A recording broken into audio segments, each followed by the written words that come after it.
Field, the podcast. Are you weird? Am I weird? I don't think I'm weird for believing in the Constitution. I don't think it's weird to believe in freedom. I don't think it's weird to believe that I know what's best for my family and government doesn't. Okay, but apparently this idea that we're all weird, what started with J.D. Vance being weird, then Trump being weird, now anyone who believes in the MAGA agenda is weird. This coming from the Democrats, talking points. I'm going to go through why they are literally weird. You look at their policies, their policies are not only weird, but they're demonic. This is part of the talking points, by the way, of the left. Some of what he and his running mate are saying, well, it's just plain weird. These guys are just weird. That's who they are. As weird and creepy as J.D. Vance. So you see, they talk about weird. Now, there's lots more of that. I'm going to play for you. And I want to remind you that Stinchfield 1776 is where you can find me on social media. We're going to break this all down for you. And then I'm going to get an interview as well with an angel dad that I want you to hear, because it's very important about what Kamala Harris did to him and his family by not prosecuting to the fullest extent of the law the illegal alien that killed this man's son in California when she was attorney general, and at a time district attorney in San Francisco as well. So we're going to talk about that. Don't forget, folks, the show is brought to you by the Wellness Company, twc.health/grant. Use the promo code GRANT for 10% off. You got to have prescription medications as part of your emergency preparedness plan. The Wellness Company is fabulous. You have ivermectin on hand, ready to go. Hydrochloroquine on hand, ready to go. Amoxicillin, Z-Pak, all of these things in the kit that if God forbid you need it, you'll have it on hand. Make sure you get one of these wellness kits from the Wellness Company. twc.health/grant. I would urge you to do it today. Use that promo code GRANT. All right, let's get the show started, folks. Uncensored and unapologetic. This is Stinchfield. Here's your host, Grant Stinchfield. All right, welcome. Look, here's what I think is weird. I think it's weird that you would be for aborting a baby up till the moment of birth, and in some cases after birth. I think that's a weird, demonic, evil policy. I think it's weird that you think there's 34 genders. I think that's weird. I think there's 2 genders, and I think any other interpretation of more than 2 genders is just flat out weird. Yet they call us weird. I think inflation is really weird when you don't have to have inflation. Like stopping drilling, being against fracking, not unleashing our energy resources to put us at the mercy of our enemies, foreign providers of oil, just to send prices of everything skyrocketing. I think government spending is weird. I think outrageous government spending is weird. That also adds to inflation. But all of these things are things the Democrats want to do. And yet, the talking point of the day is that we, folks, are the ones that are weird. Super weird idea from J.D. Vance. Yeah, it's not. I mean, it's quite weird. They're just plain weird. Just plain weird. Just plain weird. That stuff is weird. They come across weird, and then they start being weird. Yeah, they're weird. Being a really weird. He's such a weirdo. Donald Trump and his weirdo running mate are weird. Deeply and profoundly weird. They are weird. These Republicans just being weird, it's just weird. It's really weird. Republican weirdness goes even deeper. He said a lot of things that are weird, a weird style that he brings, weird policies. Let's start with the weird thing, because it is a thing. Just plain. All right, so over and over again. Now, what is it about talking points? Let me make something very clear. Talking points are nothing new in the world of politics. Talking points have been around forever. The Democrat Party uses them. The Republican Party uses them. I'm going to clue you in a little secret, okay? Even Republican candidates send talking points to conservative talk show hosts. It happens all the time. The difference between us and Democrats is we're not parrots. If the talking points are decent, I may use some of them. But if they're not decent, I'm not using them. The difference between us and them is that Democrats jump online. They're like robots. They do whatever their master tells them to do. And in many respects, folks, I actually believe the media writes the talking points and sends them to the Democrat candidates. I believe the media is the one responsible for pushing the agenda and the talking points that we see out there, this whole idea of weird this, weird that, when in reality, it is them that is weird. Do you think it's weird to mutilate children? To literally have a 12-year-old decide they want to have their nuts chopped off? To me, that's weird. Again, evil and demonic as well, but weird. You notice the theme here? Weird, evil, and demonic is everything about the Democrat Party. Is it weird that you would support a border invasion? Is it weird that you want illegal aliens to vote? Is it weird that you don't prosecute criminals? Is it weird that once you do, on the off occasion, that you don't keep them in jail? Is that weird? I would offer up that's pretty darn weird. That flies in the face of everything we know is right. And yet, instead, when it comes to Republicans, we get this. Weird. What was weird was talking about Diet Mountain Dew. Who drinks Diet Mountain Dew? You ever seen the guy laugh? That seems very weird to me, that an adult can go through 6.5 years of being in the public eye. If he has laughed, it's at someone, not with someone. That is weird behavior. Weird and cultish. These are weird people on the other side. We're the weird ones, they say. Let me give you a little example of what actually is weird. This is Kamala Harris. You tell me if this is weird. By saying that you know it. Indeed, I do. Ba-dum-ba-dum. Ba-dum-ba-dum. That looks pretty weird to me. You know what else I think is weird? I think the globalist agenda is weird. I think it's weird that you would want to give up American sovereignty. Why would you want to give power to a foreign entity to tell us what to do? The Green New Deal is awfully weird, with no evidence that man has anything to do with climate change. By the way, we call it climate change because temperatures go up, they go down. The wind blows, it doesn't. We have storms, we do. It gets hot, it gets cold. There's no evidence that this is man-made and not just cyclical. So this Green New Deal is weird. It's weird to me to say you're going to demand we have all electric cars when you don't have the facilities in place to supply the electricity to all of those cars, and it would literally shut states like California down. But to still demand it anyway, that's weird to me. It's pretty much weird. Yet again, they call us weird. Doubled down on his weird ideas. I think weird is probably generous. Simply weird. These guys are just plain weird. Vance as weird? You know, as the campaign said, weird. It really is just plain weird. Is it weird to want to bring our troops home? Is it weird not to have foreign enemies calling the shots? Is it weird not to support endless foreign wars and be part of the military-industrial complex? Is it weird to make your own decisions? I mean, the Democrats think it's weird that we want to decide whether we want to put a vaccine in our bodies. Is that weird? That we want to decide that and not let government decide that? It's weird, apparently, that I don't want to wear a mask that literally has been scientifically proven to do nothing. Is that weird? All of these things that the Democrats say we're weird on, I would point to them. Is this? They're the weird ones. I'll do a little Joe Biden whisper. They're weird. By the way, Joe Biden's whisper is weird. But again, leftist hypocrisy, that's what we're up against. Everything the left says and does, they are hypocrites. From calling us weird to them and we being the ones who engage in very, very weird behavior. Hey, folks, I want to play an interview for you with an angel dad that we did on the radio. It's pretty amazing stuff. What you'll hear about Kamala Harris is eye-popping.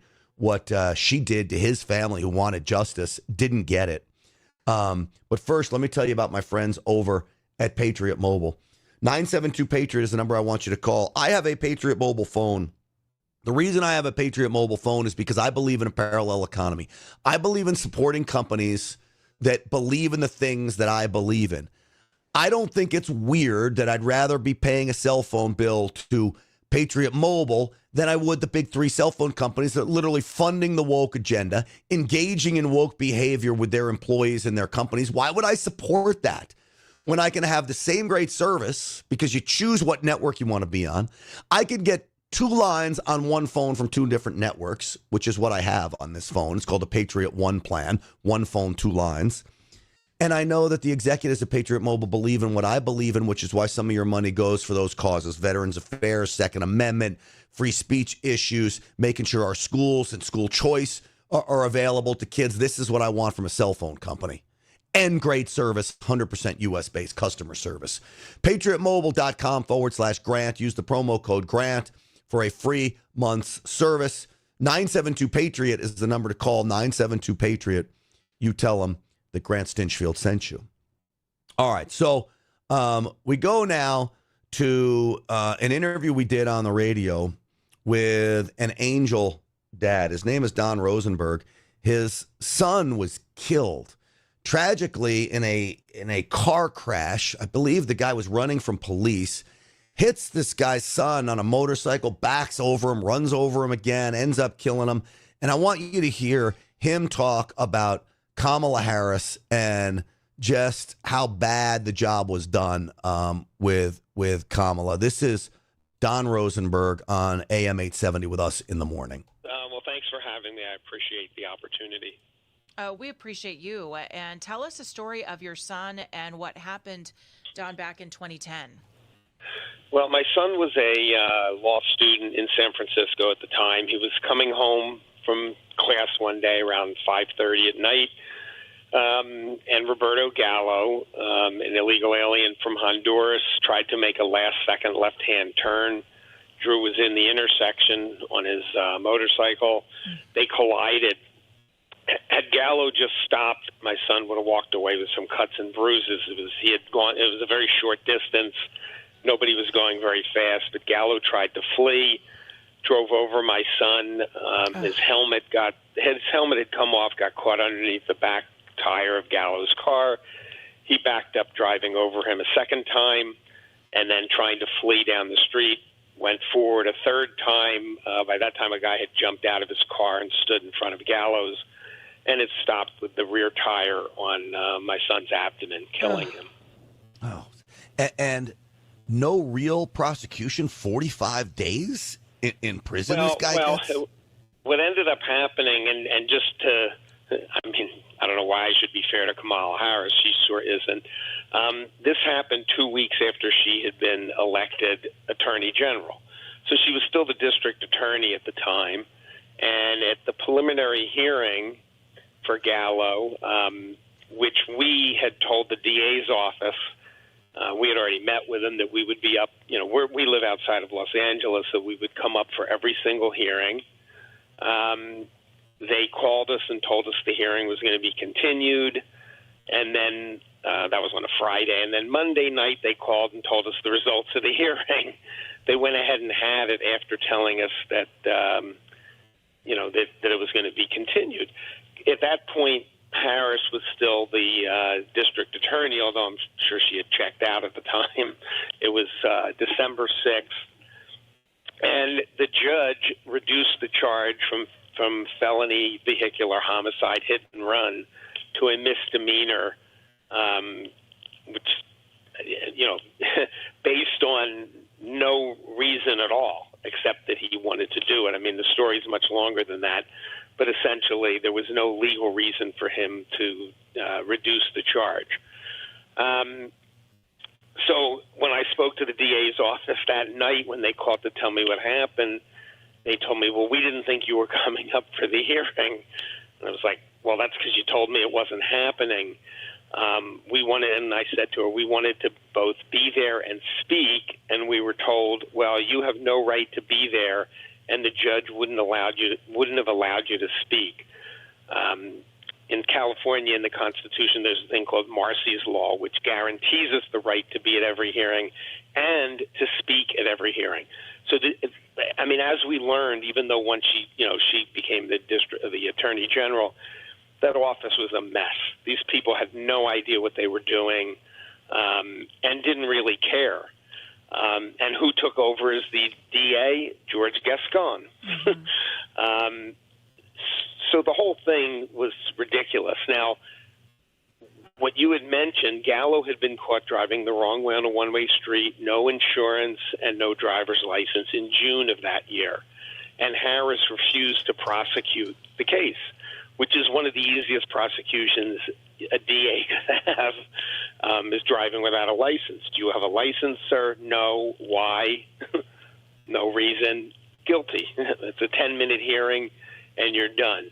Would that have stopped him, from driving again? Maybe, maybe not. Who knows?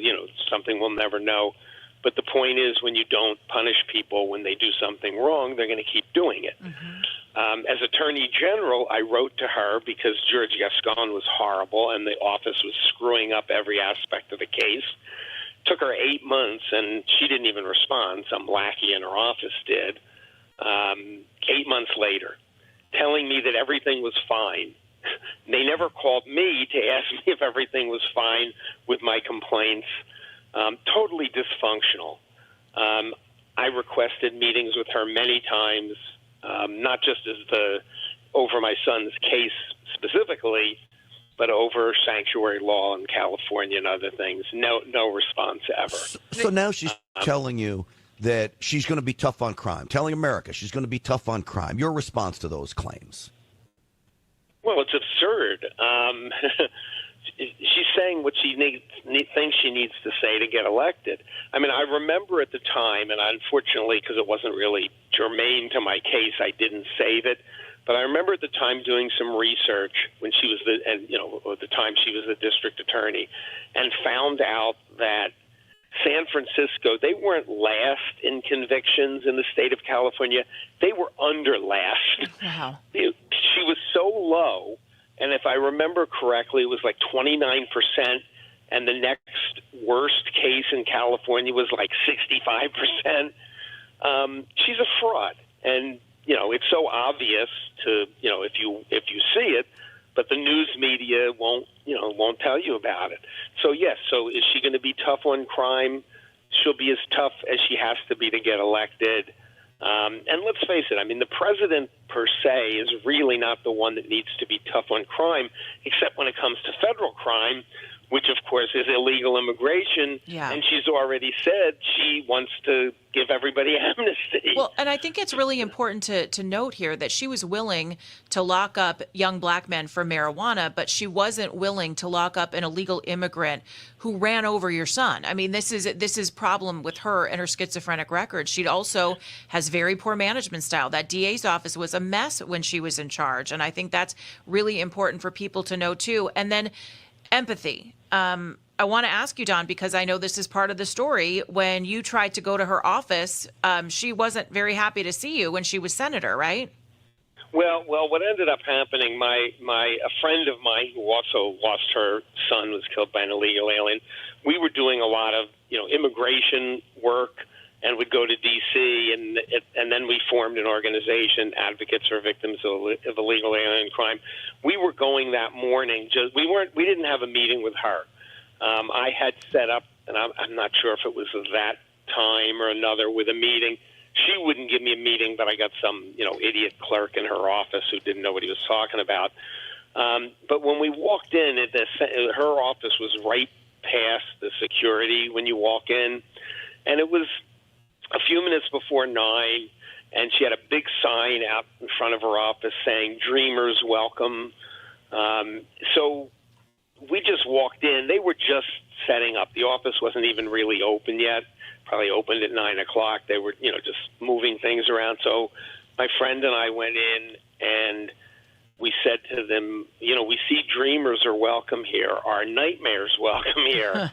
And she kind of looked at us a little funny, and we both had, pictures of our sons, and I showed it to her, and I said, when she said, I said, yes, my son was killed, and Sabina, the other woman, her son was killed by an illegal alien. So we have nightmares while you're having dreams. And and she looked at me really funny, and then yelled to this woman who was like sitting at the counter, I guess, where you kind of, check people in. And she said to her, could you call John quickly and have him come up here? And it was clear to me that John was either some big goon or was security. Now, because we had a lot of appointments and we couldn't afford, getting arrested right then and there, we just walked out and left. I mean, I regret that now, but like I said, we had an appointment. We had to get to at 9 and then all day long. So, we just left. But the thing was, they're just not welcoming to anybody who disagrees with, anything they say. And the irony of that, the sign, we walked by it the next day, it was turned around. It was a, big, like, poster board sign. And it was in Spanish. It said, "Dreamers welcome here." And I thought dreamers only knew English and the United States, and that's why, we should be allowing them all to stay. Why would you need a sign in Spanish welcoming them? Mm-hmm. But, she's just a total fraud. I mean, there's lots of Well, it is so true. She is a total fraud. Talking about Kamala Harris. She's been schizophrenic, basically, in her positions on all of these things. She locks young black men up when she's a prosecutor in San Francisco and as attorney general in California, yet she doesn't prosecute illegal aliens. She's been for this open border deal for a very long time. And now she says President Trump doesn't walk the walk and talk the talk when it comes to the border. The border was the most secure it's ever been in our recent history than it was under President Trump. That's how secure it was with the Trump administration. It's been destroyed now. So Kamala Harris is living true to the radical that she really is. I don't know why anybody's actually surprised by this, but the mainstream media is now doing its job to erase history on Kamala Harris, erase the stories like Don Rosenberg and his son and what Kamala Harris and the ignoring of his kid's killer. The mainstream media will erase that and then prop her up to be some kind of a savior. It's why she concerns me. I think President Trump is in the best spot to win the presidency that he's ever been in his time as a politician. I really do believe that. And so as much as I'm concerned about Kamala Harris, I promise you they're even more concerned about President Trump. But she is concerning. We've got to put the gas down, put the pedal to the metal, and keep it there all the way until November. All right, folks. Trump rally tonight on the Real America's Voice show. So make sure you check that out. 7 p.m. Eastern. I think President Trump's supposed to start talking at 6 p.m. Eastern. We'll cover much of it. Stinchfield's Army rolls. Thanks to all of you. And we'll see you back here tomorrow. Thanks for watching, everybody.